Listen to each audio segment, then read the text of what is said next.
Hello, and welcome to the Feet on the Soil podcast, the podcast about the world beneath our feet and how we interact with it. I'm back again in the Boundry Reservoir. I'm sat on a nice fallen tree, staring out at the lake on a day which started off quite nice, but I can feel the rain in the air. I think that I'm going to have to take cover beneath one of these larger trees in the next few minutes, but we'll see what happens. We're up here today for a similar reason as we were for the last episode. This place is pretty on topic for what we're going to be talking about today, which is the concept of thin places. Thin places is a concept in most, if not all, cultures and religions. In this episode, I'm going to be mainly talking about the kind of pre-Christian Ireland notion of the word. But a thin place is essentially an area where the real world, or the world that we inhabit, and some sort of other world are closer than other places, where the veil is a little bit thinner. In many world religions, such as Christianity or Islam or Judaism, these would be places of worship, places like churches and mosques. These would be the places where, within these kind of religions or ways of thinking, the world that we inhabit and the world of whether it be heaven or whatever, that gap is a little bit closer, and we get to kind of peer into what is beyond ourselves. This is obviously a really quite beautiful concept. It allows us to kind of get outside of our own heads, realize that kind of what we do every day and who we think we are might not be the most important thing in the world, and that there is a lot more out there. But for me, things like churches aren't where I experience this feeling, this thinness of the divide between ourselves and the other world, whatever that may be. For me, it's mostly out in nature. Now, that's probably a bit obvious if you've listened to the other episodes or talked to me in real life. But even before I was interested in nature and the outdoors, this was still a feeling that I held quite close. Like I said, my experience with thin places largely coincides with the pre-Christian Ireland notion of the word. So we take places like Newgrange or Glendalough or any of the many holy wells around Ireland, and usually these places are in places of real natural beauty. That brings us to why I'm in Boundry Reservoir.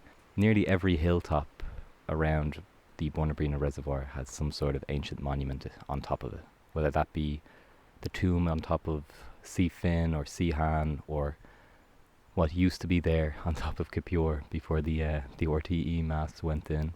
It could be the St. Anne's well, the Holy Well, which now is associated with the Christian saint, St. Anne. But it's fairly well known or assumed that in a pre-Christian context, this was still an area of worship.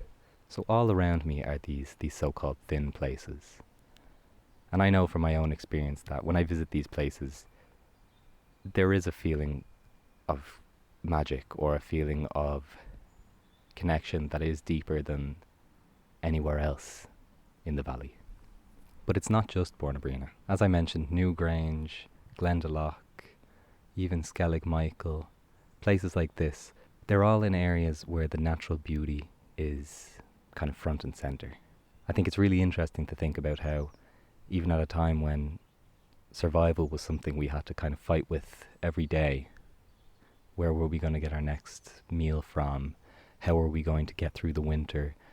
We still had time to really think about beauty in nature and about protecting it, because when these sacred areas were created, it created an area which could not be interrupted, which could not be cut down or manipulated to be used for agriculture or anything like that. So even at a time where land was of high value because it was what we relied on, it's what we survived off, we were still able to etch out these areas of importance to conserve and to keep safe. I always think it's quite interesting to think when I'm in these places that maybe these ancient sites may not feel magical because of the monument that is there, but maybe the monument may be there because the space is magical.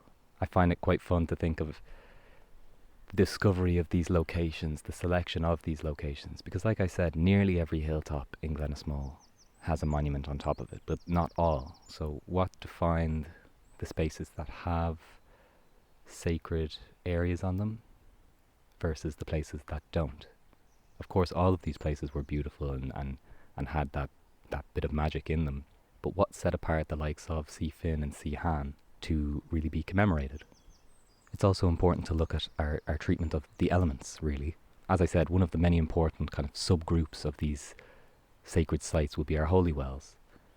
It's fairly well known that in pre-Christian Ireland, water was kind of revered. It was very, very associated with the other world. Natural springs were said to have come from the other world as a gift sometimes, as a way to get knowledge or to transfer from one world to the next, as were trees. I've spoken a lot on my TikTok, and I'll probably speak a lot about it here, about how certain trees were associated with magic. So the classic is your hawthorn, the fairy tree. Another one would be your hazel. These had roots that reached down so deep that it was said that they went into the underworld. In Ireland especially, trees and forestry had this magic to them. You had the Brehon laws, which protected certain trees as if they were living beings, which, depending on who you ask, they very well are.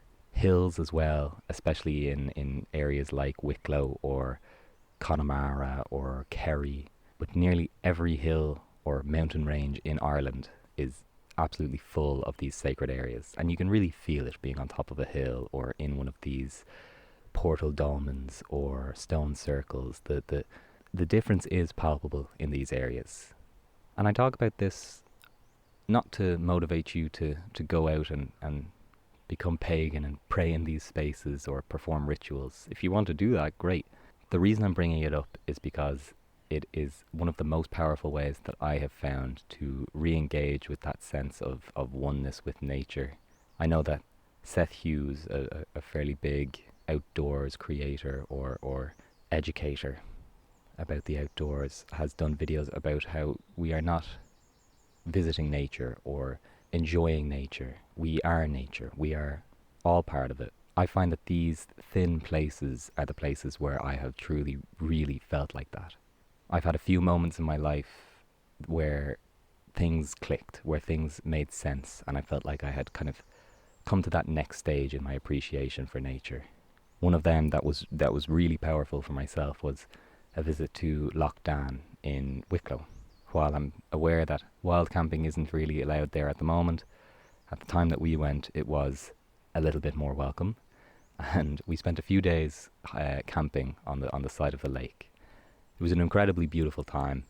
We got beautiful weather, but it was the last day, just as we were getting ready to leave, where we got a little bit less lucky with the rain, and we had to take shelter in a forest that was next to the lake. And so we brought our equipment up to the forest, and it was a quite beautiful forest. It was largely plantation, but there was some native trees kind of trying to make their way through. And after a few days of camping, I found myself quite tired and found a large rock within the forest to take a quick nap on. I lay down on the rock and stared up into the canopy of the trees, and as I stared up, I was just taking notice of how the leaves moved and how the trunks swayed with the wind. And all of a sudden, I got this very strange feeling of the world kind of breathing around me. I could nearly feel the rock moving up and down with each breath. I could see the trees kind of linked together and really moving as one and not as individual elements. They were the forest rather than the trees. It sounds very hippy-dippy, and even when I was experiencing it, I was a bit like, this is strange. This is not something I've felt before. But it was one of those really key moments for myself. It was the real thinness of the veil. All of a sudden, I was a little piece of nature, and I wasn't observing it, I was it. It was a really beautiful time, and kind of changed my perspective for good. These are things that are going to keep on happening in my life. I'm far from where I want to be, and I'm far from where I will be. But it kind of brought home for me the importance of these thin spaces. And so when I got back, I really started consciously trying to find and experience these thin spaces.